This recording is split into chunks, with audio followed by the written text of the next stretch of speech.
Hi friends, బాగున్నారా? మీ ఇంట్లో దోమలు ఉన్నాయా? మీ ఇంట్లో ఉన్నాయో లేవో కానీ మా ఇంట్లో అయితే ఫుల్గా దోమలు వస్తాయండి. కానీ మెయిన్ డోర్కి, సైడ్ డోర్లకి, అన్ని డోర్లకి నెట్లు ఉంటాయి. అన్ని కిటికీలకు కూడా నెట్లు ఉంటాయి. అయినా దోమలు వస్తాయి. ఇది వచ్చేసరికి ప్లాస్టిక్ నెట్లు అండి. 2 రకాల నెట్లు తీసుకున్నాము.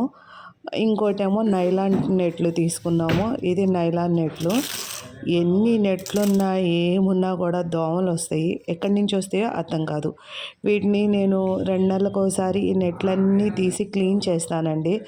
ఆ తీసి క్లీన్ చేసేటప్పుడు ఇదిగోండి ఇలా అప్పుడప్పుడు ఇలా హోల్స్ పడిపోతాయి. ఎందుకు అలా హోల్స్ పడిపోతాయో అర్థం కాదు.